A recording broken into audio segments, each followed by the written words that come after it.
무광행 태곰이나 신점도 잡을지하고 청산하령 태허침 하나 녹수두루 만장하느니라 나 무아이니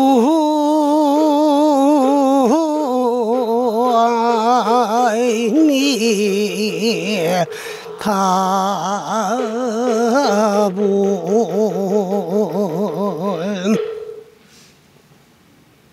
봄이 되면은 저 버드나무 숲속에 앉아서 아름다운 소리로 울음을 우는 꾀꼬리의 울음소리는 태고때 소리나 지금 소리나 똑같아요. 같은데 시인전도 잡을지라. 그때의 시인들과 지금의 시인들은 지혜가 같지 못하고 생각이 동일하지 아니하기 때문에 표현하는 방법이 틀리요. 근데 우리 불교도 고금 불원 동일합니다. 옛 부처나 지금 부처님이나 부처님은 똑같아요. 그런데 옛 중생과 지금 중생들이 근기도 틀리고 또 믿음도 틀리요. 옛날 사람들은 무슨 얘기를 하면은 절대적으로 믿고 또 근기가 투철해 가지고 신행심이 투철하지만은 요즘 중생들은 근기도 약한가 동시에 신앙심이 희박해 가지고 스님들이 무슨 말을 하면은 믿기 이전에 의심부터 미리 해요. 참말로 그럴까? 그럴 수가 있을까? 이런 식으로 의심을 하고 믿기 때문에 모든 이제 참 원을 성취할 수가 없어요. 우리가 신행생활 하는 데는 뭐가 소중하냐 그러면 원이 소중해요. 그래서 이제 믿음과 원과 행이 고루 갖추어져야 되는데 믿음이 없는 불자는 향기 없는 꽃과 같다 그래요. 꽃이 빛깔이 아무리 곱고 아름다워도 향기가 없으면은 벌나비가 안 날아들어요. 벌나비가 찾지 않는 꽃은 암수꽃이 수정이 돼가지고 열매를 맺을 수가 없어요. 그리고 꽃으로서 열매를 맺지 못하면 일푼의 가치가 없다는 거예요. 그와 같이 우리 불자들도 신심이 없으면은 믿는 마음이 투철하지 못하면은 아무런 쓸모가 없고 향기 없는 꽃과 같다는 거예요. 그래서 우리는 신행생활 하는데 신행이라 그러는 거는 믿을 신자예요. 믿고 실천을 해야 되지 믿고 실천을 하지 아니하면은 모든 것을 다 성취하고 이룰 수가 없어요. 길은 가야 목적지가 나오지.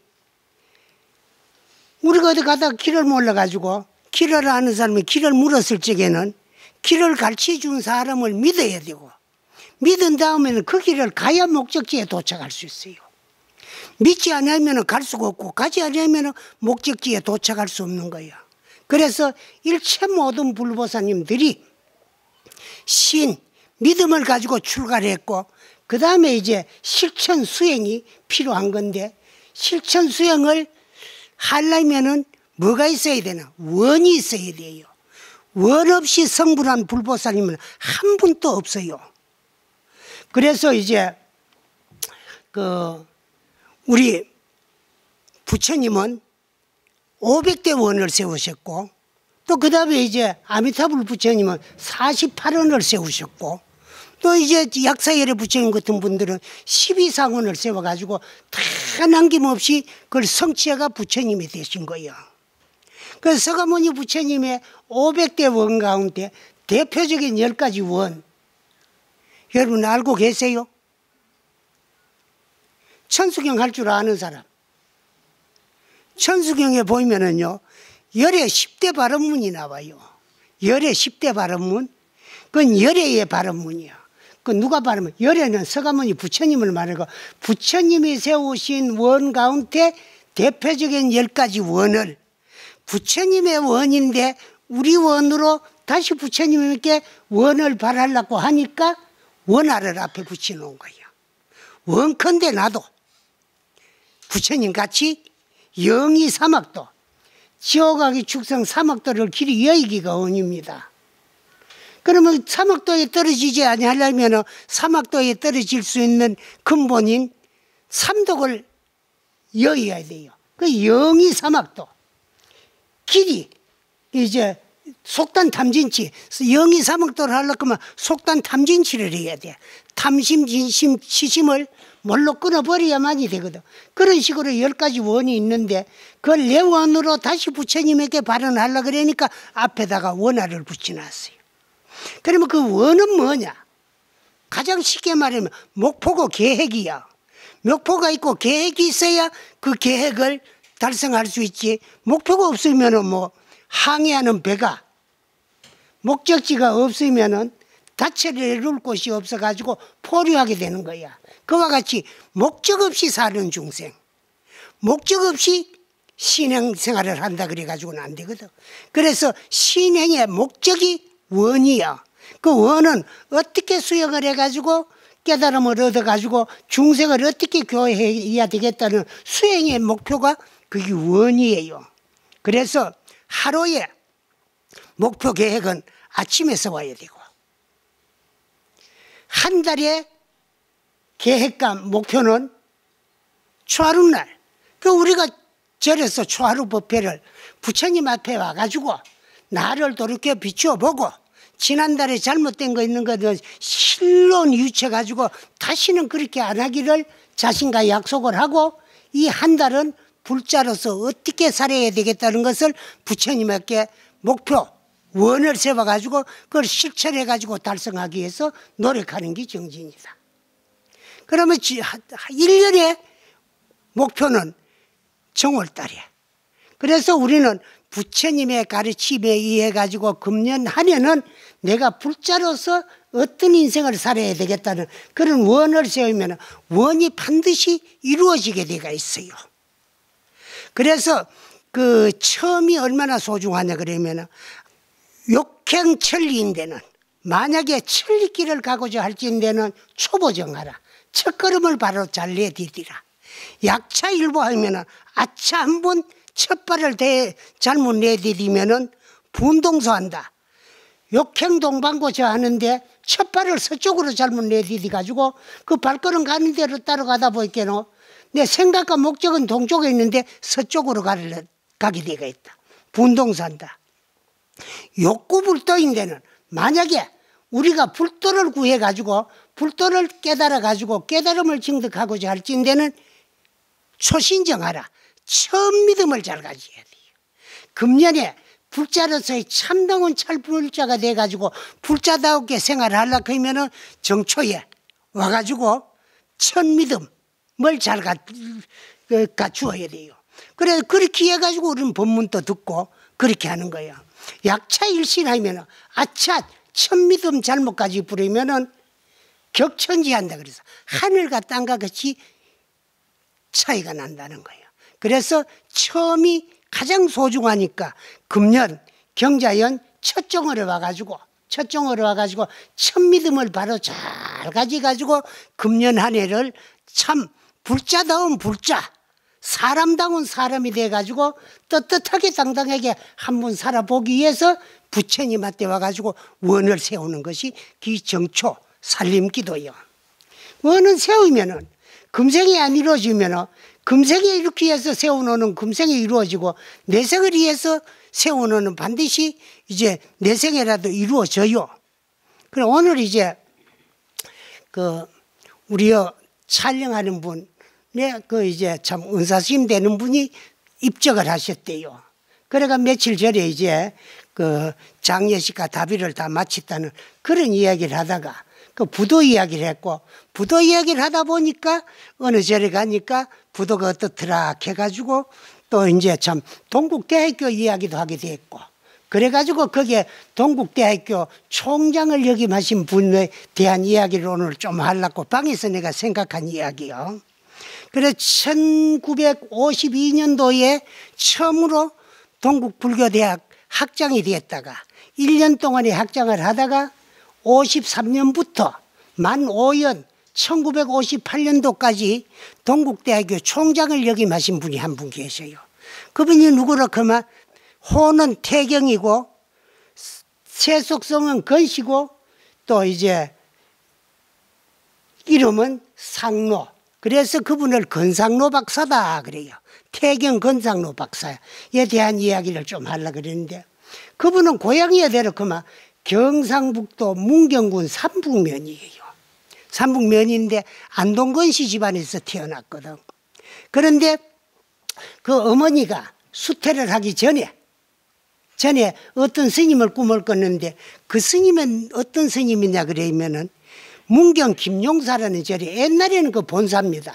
지금은 직기사 말사가 돼가 있어요. 우리나라에 이제 본말사 바뀐 데가 몇 군데 있는데, 이제 직기사하고 김용사하고 본말사가 바뀌고 기림사하고 불국사하고 본말사가 바뀌어 있어요. 그런 데가 들어 있는데, 옛날에 일제 때는 대본사가 이제 문경 김용사예요. 그리고 김용사에 어떤 스님이 계셨는가, 찬 스님이라는 스님 계셨어요. 찬 스님이라는 분이 계셨는데, 그분은 일찍이 조실부모를 하고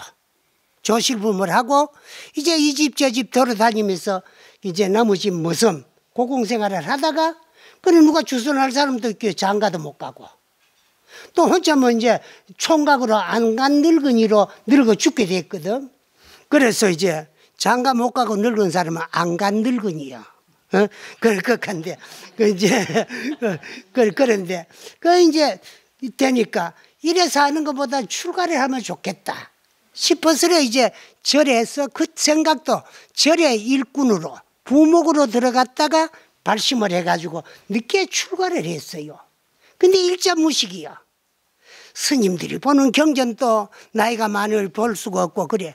그때 조실 스님께서 머리를 깎아 스님 만들어주고는, 너는 아무것도 하지 말고 내 생에 넌 이렇게 무식한 참 사람으로 태어나지 말기 위해서는 열심히 저 명부전에 가가 지장보살님한테 기도를 열심히 해라.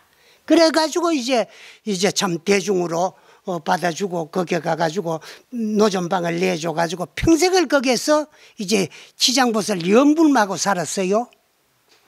근데 그래도 그냥 연불을 하는 게 아니고, 당신이 목적을 세워가지고 내 생에는 양갓집의 아들로 태어나서 일찍이 유학을 공부해가 사서상경을 다 보아 마친 후에 동진 출가를 해가지고 대강백이 돼가지고 부처님이 설해놓는 84,000 경전을 막힌 데 없이 무불통지로 물을 흐르듯이 잘잘 외우는 게 거기 원이요. 그래서 그 목적을 세워놔놓고 평생을 열심히 연부를 하신 거예요. 그러다가 이제 연세가 들었어요. 그런 어느 날 모욕제기하고 가사장삼 딱 수하고 조실스님 방에서부터 시작해가지고 각 방에 뒷방 노장 스님들을 찾아가가지고 인사를 드려요. 나같이 무식한 사람을 출가를 시켜가지고 산중대중으로 받아주셔서 너무 감사하고 고맙습니다. 그래서 나는 오늘 스님들하고 이별을 하고 한 7년 후에 다시 올 참이니까 그때까지 스님들 건강하게 다시 만날 때까지 편안하게 잘 계시라고 각방에 인사를 하러 댕겨. 그러니까 각방 노장님들이 무식한 느꼈기가 나이가 많으니까 정신까지 흐려져 가지고 망령에 들어가 헛소리를 한다고 아무도 안 믿었다는 거예요. 근데 조실 스님만 그래도 늦게 출가를 했지만은 언제 지극정성으로 내 생이라도 참 훌륭한 사람으로 태어나기 위해서 목적을 세워놓고 원을 세우고 열심히 연부를 해가지고 그래도 해가 밝아져가 갈 날을 미리 아는갑다 싶어서 믿어준 분은 조실스님 한 분뿐이었대요. 근데 그날 저녁에 조실스님께서 안 주무셨대요. 정에 들어가지고 이제 언제쯤 가실란가 탁 관을 하고 계시는데 그날을 지내가고 그 이튿날이 이제 첫 시간 자시가 지내고 축시쯤 되니까 명부전 노전에서 그 노장이 가사장삼을 수하고 떡 나오더래요. 나오디만 산문 밖으로 나가더래요. 그래서 저 노장이 어느 동네 어디로 가는가 싶어 딱 가내 보니까 그 김용사 사하촌 석봉이라는 동네로 가더래요. 그러면 됐다. 저 동네 가가지고 몸을 받고 오실랑갑다. 그래서 스님 혼자 생각하고 있어요. 근데 그날 저녁에 건상로 박사 어머님이 안동건 씨 양반의 집에 새색시인데 자다가 꿈을 꿨다는 거예요. 꿨는데 그 옛날에 이제 양반집 규수기 때문에 뭐 그 가까운데 김용사가 있다는 것도 모르고 듣지도 아니했고, 그런데 난데없이 김용사라는 절을 갔대요. 갔는데 거기서부터 웬 스님이 자꾸 하나를 따라오더라는 거야. 꿈에 어디만 자기네 집까지 따라오더라는 거예요. 그래서 집에 쑥 들어오니까 따로 들어오더래요. 들어가 정중히 인사를 하고 숙세에 인연이 있어가지고 부인을 의지해서 몸을 바꾸려고 하니까 거절 말고 받아달라고 하면 당신 몸속으로 쑥 들어가더래요. 스님이 깜짝 놀랍게 하니까 꿈이야. 옆에 자는 신랑을 깨웠대요. 깨워가지고 여차지차하고 참 희한한 이런 꿈을 꿨다고 그러거든. 그렇게 이제 신랑 되는 사람도 아마 김용사의 어떤 스님이 돌아가셔가지고 우리 집 아들로 태어날랐고 그게 태몽인갑다. 그러면 수행하는 스님을 우리가 받아들이는데 그냥 받아들이가 되겠나. 그래서 둘이 일어나가지고 물을 지펴가지고 부모님들은 자고 있는데 그런 가마솥에 물을 지펴가 모욕제기를 하고 그래 합박을 했다는 거예요. 그리고 그 아침에 이제 그 아버지가 건상로 박사 아버지가 자기 이제 아버지한테 어제 저녁 우리 내자가 이런 꿈을 꿨다고 그래 이야기를 해. 그래 그러면 김용사를 한번 가보자. 이래 돼 가지고 이제 그 시아버지는 말칼 타고 이제 며느리는 사인교, 가마도 둘이 미는 가마가 이인교가 있고 또 이제 양반집 이제 부인들이 타는 거는 네 사람이 미는 가마가 있어요. 그 사인교라 그래요. 그 사인교 가마를 타고 그 앞에는 시아버님이 가고 뒤엔 며느리가 가마 문을 열어놓고 가는데 평생에 처음 가는 데인데 어제 저녁에 본 고기들이 그대로 반대로 가고 있더래요. 그래서 절에 가니까 좀 시끌벅적 하더래요. 그래서 여쭈었다는 거라. 오늘 이 절이 왜 이렇게 분주하고 시끄럽노 그랬게. 어제 저녁에 이 절 노장님이 한 분 돌아가셔가지고 장사 준비를 하니라고 그래 분주하다 했거든요. 그러면 이 절에 제일 연세 높은 어른 스님이 누구시냐고 그래. 우리 조실 스님이라고. 어디 계시나 그래. 저 방에 계신다 그래. 그래 안내하는 대로 따라가가지고 이제 큰 스님을 친견하고 그래 여차지차 이래가 왔으니까 그 돌아가신 스님을 좀 뵐 수가 있느냐. 그러니까 따라오라 그래. 그럼 명부전 노전으로 가니까 병풍을 쳐놨는데 그 병풍을 이래 들시니까 아직 입간을 안 했는데 가사장삼을 수하고 앉아서 자타를 하셨는데 허분입을 이래 뺏기니까 며느리가 깜짝 놀라더래요. 어제 저녁에 본 그 스님이야. 그 길로부터 입퇴를 해가지고 10달 만에 탄생한 분이 건상로 박사예요. 그런데 그래서 이제 스님은 장사를 자치고 이제 그 댁에 가가지고 이제 수태려 가지고 이제 태어날 거라고 믿고 있는데 그래 10달 만에 이제 몸을 풀었는데 아들이요. 그리고 애기 아버지가 당신 아버님한테 말씀을 드리니까 그래 스님이 우리 집하고 인연이 있어 우리 집하고 태어났다면은 그 절에 가가지고 어른 스님한테 이름을 지어와라. 그래 애기 아버지가 이름을 지으려고 이제 김용사로 가는 거예요. 가는데 아침에 이제 애기 아버지는 김용사로 가고 김용사 조실 스님은 아마 우리 노래절의 노장님이 거기에 가가지고 수태가 됐으면 이때쯤은 태어날 때가 됐을 거다.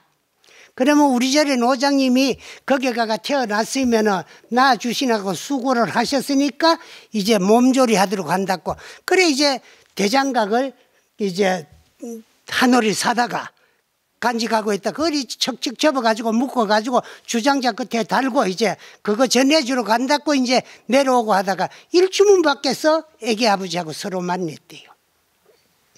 그래서 이제 어디 간다고 이래 아침 일찍 이래 올라오고 있느냐 절에 갑니다. 뭐하러 가느냐.